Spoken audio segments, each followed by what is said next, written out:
வாங்க. இன்னைக்கு நாம எல்லாருக்கும் ரொம்ப நல்லா தெரிஞ்ச ஒரு உருவத்தை பத்தி கொஞ்சம் ஆழமா அலசப் போறோம். அந்த உருவம் உங்களுக்கு நிச்சயம் தெரியும். ஒரு யானத்தல, ஒரு பெரிய தொப்பை, அப்புறம் உடைஞ்ச ஒரு தந்தம்.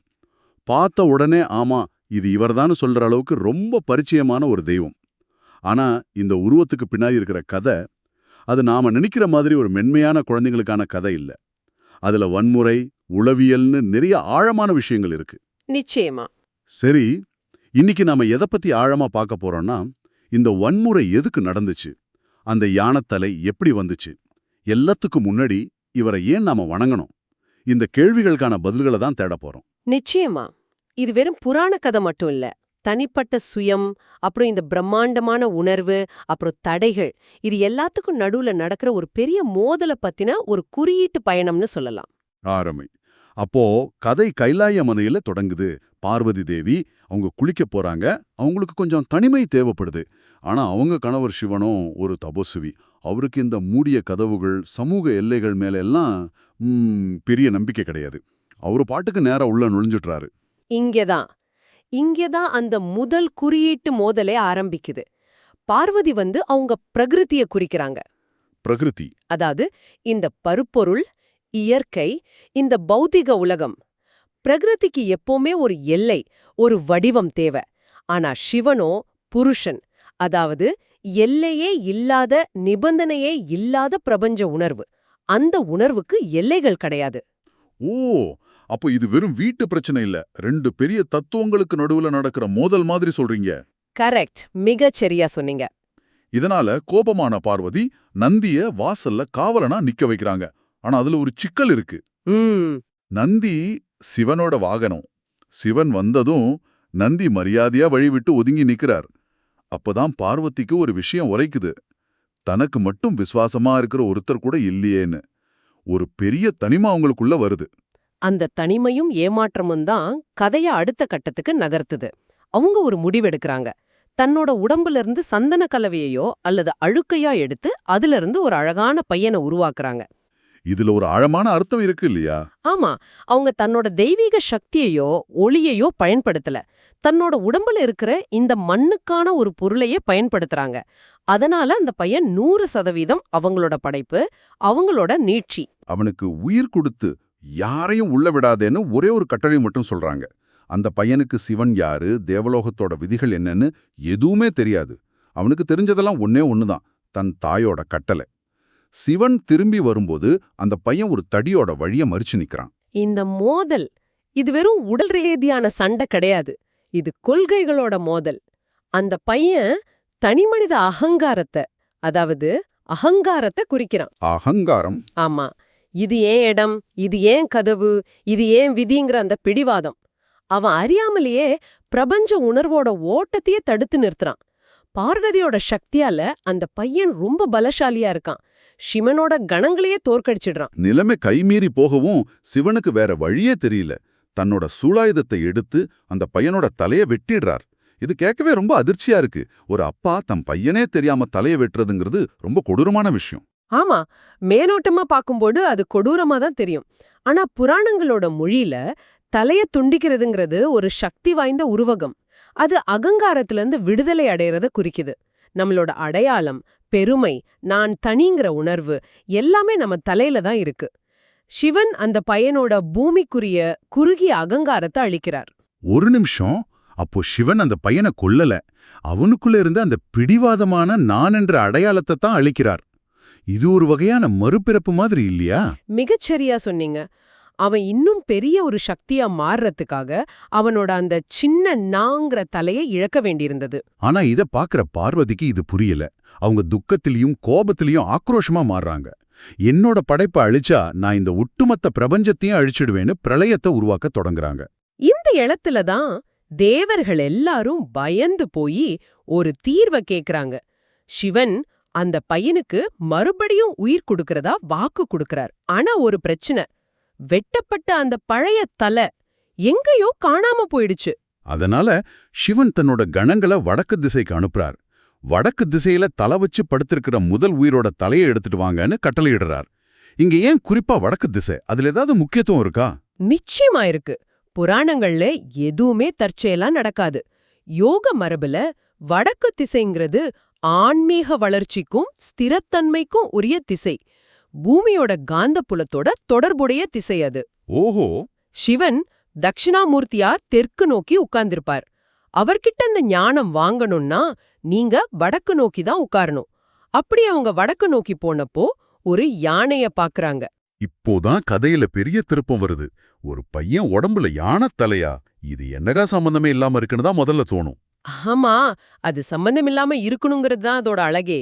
இது ஒரு சின்ன புத்தியிலிருந்து ஒரு பெரிய பிரம்மாண்டமான புத்திக்கு மாறுகிற உருமாற்றத்தை குறிக்குது. யானை தலைங்கிறது ஞானத்தோட அடையாளம்.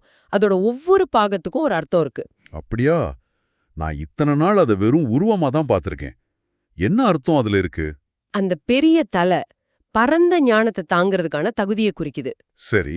அப்புறம் அந்த பெரிய காதுகள் மத்தவங்க சொல்றத நல்லா கவனிக்கணுங்கிறதுக்காகவா? அது மட்டும் இல்ல. ஒரு சாதகனுக்கு மிக முக்கியமான குணம் அது. எல்லாத்தையும் கேட்கணும். ஆனா அதிலிருந்து தேவையற்ற சத்தங்களை நீக்கிட்டு உண்மைய மட்டும் பிரிச்செடுக்கணும். அந்த திறனை குறிக்குது. சரிதான். அப்புறம் அந்த சின்ன கண்கள். அது கூர்மையான கவனத்தை, நுண்ணிய விவரங்களை கூட கவனிக்கிற திறனை குறிக்குது.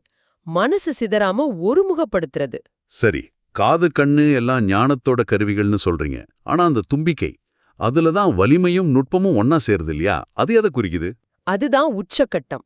அந்த தும்பிக்கையால ஒரு பெரிய மரத்தை கூட வேரோட பிடுங்க முடியும். அதே தும்பிக்கையால கீழே கிடக்கிற ஒரு சின்ன ஊசிய கூட எடுக்க முடியும். இதுதான் முழுமையா வளர்ந்த ஒரு புத்தியோட அடையாளம். அதால பெரிய தத்துவங்களையும் கையாள முடியும். அதே நேரத்துல மனித உறவுகளோட சின்ன சின்ன நுட்பங்களையும் புரிஞ்சுக்க முடியும். ஆச்சரியமா இருக்கு. நான் இத்தனை நாள் பிள்ளையார் உருவத்தை ஒரு கடவுள் வடிவமா மட்டும்தான் பார்த்திருக்கிறேன். ஆனா நீங்க சொல்றத கேட்டா அது ஒரு சுயமுன்னேற்ற பாடநூல் போல தெரியுது. இதுல சத்குரு சொல்ற ஒரு மாற்று பார்வையும் இருக்கு இல்லையா? ஆமா, அதுவும் ஒரு சுவாரஸ்யமான பார்வை. கணங்கள் என்பவை மனிதர்களோ தேவர்களோ இல்ல, அவை எலும்புகளே இல்லாத வேறொரு பரிமாணத்தைச் சேர்ந்த உயிரினங்கள்னு அவர் சொல்றார். அப்படிப்பட்ட ஒரு சூழல்ல எலும்பே இல்லாத ஒரு உறுப்பை வரையச் சொன்னா ஒரு கலைஞனுக்கு இயற்கையில இருக்கிற ஒரே உதாரணம் யானையோட தும்பிக்கை தான். அதனால அப்படி வரைஞ்சிருக்கலாம்னு ஒரு கருத்து இருக்கு. எந்த கோட்பாட்டை எடுத்துக்கிட்டாலும் முடிவு ஒண்ணுதான். அந்த பையன் இப்போ பூமியோட உடலையும் தெய்வீகத்தோட தலையும் கொண்டிருக்கிறான். அவன் இந்த பௌதிக உலகத்துக்கும் ஆன்மீக உலகத்துக்கும் நடுவுல ஒரு சரியான பாலமா மாறிட்டான். ஆனா அவன் முழுமையானவனா மாறல. அதுதான் இங்க நம்ம கவனிக்க வேண்டிய விஷயம். ஆமா, பெரும்பாலான கடவுள்களை நம்ம முழுமையானவங்களா, எந்த குறையும் இல்லாதவங்களா பார்க்கறோம். ஆனா இங்க மட்டும் அந்த உடைந்த தந்தம் ஒரு முக்கியமான அடையாளமா இருக்கு. இந்த முழுமையற்ற தன்மை ஏன் அவரோட அடையாளத்தோட மையமா இருக்கு? ஏன்னா புனிதமா இருக்கிறதுக்கு நீங்க முழுமையா இருக்க தேவையில்லைங்கிற ஒரு மிக முக்கியமான நம்பிக்கையை இது நமக்கு கொடுக்குது. அவரோட தந்தம் உடைந்ததற்கு 3 முக்கியமான கதைகள் சொல்லப்படுது. ஒவ்வொன்னும் ஒரு மனித குணத்தை, ஒரு குறைபாட்டை எப்படி ஒரு பலமா மாத்துறதுன்னு சொல்லுது. அதுல மகாபாரத கதை தான் ரொம்ப பிரபலமானது இல்லையா? வியாசர் மகாபாரதத்தை சொல்ல சொல்ல பிள்ளையார் எழுதுறது. ஆமா, அந்த ஒப்பந்தமே சுவாரஸ்யமா இருக்கும். பிள்ளையார் சொல்றார், நீங்க நிறுத்தாம சொல்லிட்டே இருக்கணும், நிறுத்துனீங்கன்னா நான் எழுந்திருச்சு போயிடுவேன்னு. வியாசர் உடனே, சரி, ஆனா நான் சொல்ற ஒவ்வொரு வரியோட அர்த்தத்தையும் நீ புரிஞ்சுகிட்டு தான் எழுதணும்னு ஒரு பதில் நிபந்தனை வைக்கிறார். ஒருத்தர் வேகமா போகணும்னு நினைக்கிறார், இன்னொருத்தர் ஆழமா போகணும்னு நினைக்கிறார். சரியா சொன்னீங்க. அப்படி வேகமா எழுதிட்டே இருக்கும்போது திடீர்னு பிள்ளையாரோட எழுத்தாணி உடைஞ்சிடுது. யோசிச்சு பாருங்க, ஒரு எழுத்தாளனுக்கு இது எவ்ளோ பெரிய தடை. ஆனா அவர் ஒரு நொடி கூட தயங்கல. தன்னோட தந்தத்துல ஒன்ன டக்குன்னு உடைச்சு அத மயில தோச்சி எழுத ஆரம்பிச்சிட்டார். இது அறிவை பெறறதுக்காக செய்யப்படுற ஒரு பெரிய தியாகம். ஒரு தடையே தனக்கு சாதகமா மாத்திக்கிறது. அடுத்த கதை சந்திரன் சம்பந்தப்பட்டது. அது கொஞ்சம் விசித்திரமான கதை. ஆமா, அது அகங்காரத்தை பத்தின கதை. ஒரு விருந்து முடிஞ்சு பிள்ளையார் திரும்பி வரும்போது தடுமாறி கீழே விழுந்துடுறாரு. அவரோட வயிறு வெடிச்சு மோதகமெல்லாம் சிதறுது. உடனே ஒரு பாம்பை எடுத்து தன் வயித்தை கட்டிக்கிறாரு. இத பார்த்துட்டு இருந்த சந்திரன் தன்னோட அழக மெனச்சு கருவத்துல இருந்தவன் இவரை கேலி பண்ணி சிரிக்கிறான். ஓ! கோபம் அடைஞ்ச பிள்ளையார் தன்னோட தந்தத்தை உடைச்சி சந்திரன் மேல ஒரு ஈட்டி மாதிரி வீசி அவனோட ஒளி மங்கும்படி சாபம் கொடுத்துடுறார். இங்க அந்த உடைஞ்ச தந்தம் அகங்காரத்துக்கு எதிரான ஒரு ஆயுதமா மாறுது. 3வது கதை பரசுராமரோட சம்பந்தப்பட்டது. அது பணிவை பத்தி சொல்லுது. ஆமா, பரசுராமர் சிவனோட தீவிர பக்தர். சிவன் கொடுத்த கோடரியோட வர்றாரு. பிள்ளையார் வழிய மறிக்கிறாரு. கோபத்துல பரசுராமர் அந்த கோடரிய பிள்ளையார் மேல வீசுறாரு. அது தான் அப்பாவோட ஆயுதம்னு தெரிஞ்சதும் பிள்ளையார் அதை தடுக்காம பணிவோட ஏத்துக்கிறாரு. அதுல அவரோட தந்தம் உடைஞ்சிடுது. இங்க அந்த உடைவு பணிவோட உச்சத்தை காட்டுது. ஆக இந்த 3 கதைகள்லுமே அந்த உடைவு ஒரு தோல்வி இல்ல, அது ஒரு கௌரவ சின்னம். அதேதான். இந்த அதிகார போட்டிகள் பத்தி பேசும்போது அவரோட அண்ணன் கார்த்திகேயனுக்கும் அவருக்கும் நடந்த அந்த போட்டியையும் நாம பேசியே ஆகணும். 2 பேரும் நேர் எதிரான குணங்கள் கொண்டவங்க. முற்றிலும் எதிரானவங்க. கார்த்திகேயன் போர்க்கடவுள், வேகமானவர், அழகானவர், மயில் வாகனம். அவர் புற உலக தேடலையும் லட்சியத்தையும் குறிக்கிறார். பிள்ளையாரோ நிதானமானவர், பெரிய உருவம், உள்முக சிந்தனையாளர். உலகத்தை யார் முதல்ல 3 முறை சுத்தி வர்றாங்களோ அவங்களுக்கு தான் ஞானப்பழம்னு ஒரு போட்டி. கார்த்திகேயன் ஒரு நொடியும் யோசிக்கல. உடனே தன்னோட மயில் வாகனத்துல ஏறி உலக சுற்ற கிளம்பிட்டார். இது அறிவை சேகரிக்கிற முறை. உலகம் முழுக்க பயணம் செஞ்சு தகவல்களை திரட்டுறது. அது ஒரு நல்ல வழிதான். ஆனா பிள்ளையாரால அப்படி வேகமா ஓட முடியாது. அவர் ரொம்ப நிதானமா அங்கேயே நின்னு தன்னோட பெற்றோரான சிவனையும் பார்வதியையும் 3 முறை சுத்தி வர்றார். ஆமா, நீங்க தான் என்னோட உலகம், இந்த பிரபஞ்சத்தோட மூலமே நீங்க தான். ஒரு விஷயத்தோட நிழலை துரத்துறதை விட அந்த மூலத்தையே சுத்தி வர்றதுதான் உண்மையான ஞானம்னு சொல்றார். இதுதான் அறிவுக்கும் ஞானத்துக்கும் உள்ள வித்தியாசம். கார்த்திகேயனுக்கு உலகத்தோட புவியியல் தெரியும். ஆனா பிள்ளையாருக்கு உலகத்தோட ஆதாரம் எதுன்னு தெரியும்.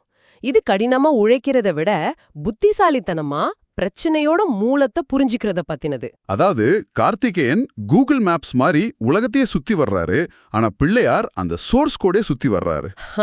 சரியா சொன்னீங்க. சரி, இதுதான் எனக்கு ரொம்ப நாளா இருந்த சந்தேகம். அவ்வளோ பெரிய உருவம் எப்படி ஒரு சின்ன எலி மேல போக முடியும்? அந்த மூஷிகன் இது உடல் ரீதியா சாத்தியமே இல்லையே. அது சாத்தியமில்லாம இருக்கிறதுனால தான் அது ஒரு அற்புதமான குறியீடு. சும்மா பார்த்தா அது ஒரு கார்ட்டூன் மாதிரி தெரியும். ஆனா அதோட குறியீட்டை புரிஞ்சுக்கிட்டா அது ஒரு உளவியல் பாடநூல். அந்த எலி எதை குறிக்குது? அது ஒரு இடத்துல நிக்காது, அங்கேயும் இங்கேயும் ஓடிட்டே இருக்கும், தேவையில்லாததெல்லாம் சேகரிச்சு வைக்கும். நம்ம மனசு மாதிரி. இப்ப புரியுது, நம்ம மனசு அப்படிதானே இருக்கு. ஒரு நிமிஷம் இன்ஸ்டாகிராம், அடுத்த நிமிஷம் வேலை, அப்புறம் யூடியூப்னு அந்த எலி மாதிரி ஓடிக்கிட்டே இருக்கு. சரியா சொன்னீங்க. அந்த எலி அலைபாயிர மனித மனச குறிக்குது.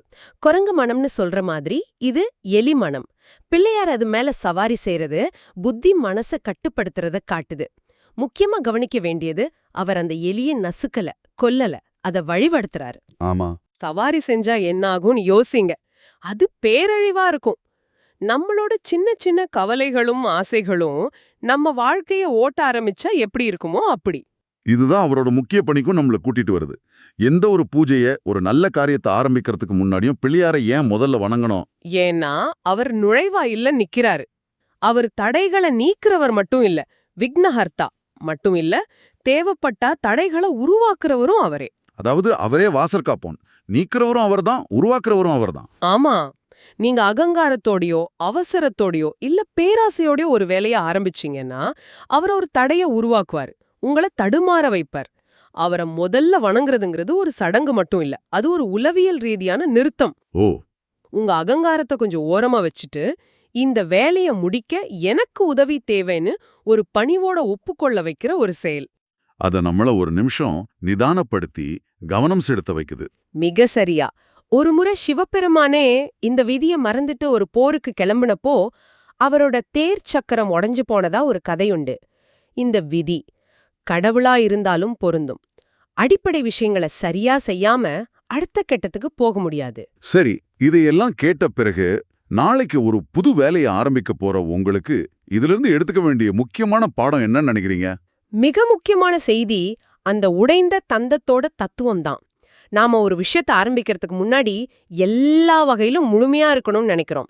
சரியான திட்டம், சரியான பணம், சரியான மனநிலை எல்லாம் வர வரைக்கும் காத்துட்டு இருக்கோம். ஆனா பிள்ளையார் சொல்றார், அதெல்லாம் தேவையில்ல. நீ களிமண்ணால செய்யப்பட்டவனா இருக்கலாம், உன் உடம்புக்கு பொருந்தாத தலையோட இருக்கலாம், நீ உடைந்தவனா இருக்கலாம். ஆனாலும் நீ தொடங்கலாம். நீ தொடங்கணும். உன்னோட எழுத்தாணி உடைஞ்சா உன்னோட சொந்த தந்தத்தையே ஆயுதமா பயன்படுத்து. உன்னோட குறைகளையே உன்னோட பலமா மாத்து. தடைகள் உன்னை நிறுத்துறதுக்காக இல்ல, உன்னை நிதானப்படுத்தி கவனம் செலுத்த வைக்கிறதுக்காக இருக்கு. இது ஒரு பெரிய விடுதலை கொடுக்கிற மாதிரி இருக்கு. தடைகள் சுவர்கள் இல்ல, அவை வழிகாட்டிகள். கடைசியா அந்த எளிய ஞாபகம் வச்சுக்கோங்க. உங்க மனசு அலைபாயும், பயப்படும், குழம்பும், அது இயல்பு. அந்த எலிய கொல்லவோ அடக்கவோ முயற்சி பண்ணாதீங்க. அது மேல எப்படி சவாரி செய்யறதுன்னு கத்துக்கோங்க. அந்த ஆற்றலை எப்படி சரியா வழி நடத்துறதுன்னு கத்துக்கோங்க. எலியின் மீது சவாரி செய்யுங்கள். உடைந்த தந்தத்தை ஒரு தகுதியாக ஏற்றுக்கொள்ளுங்கள். எந்த ஒரு செயலை தொடங்குவதற்கு முன்னும் உங்களை ஒரு கணம் சீரமைத்துக் கொள்ளுங்கள். இந்த ஆழமான பயணத்தில் எங்களுடன் இருந்ததற்கு நன்றி. உங்கள் நாளின் அடுத்த கட்டத்திற்கு செல்வதற்கு முன் ஒரு கணம் நின்று உங்களை ஒருமுகப்படுத்திக் கொள்ளுங்கள். அடுத்த ஆய்வில் சந்திப்போம்.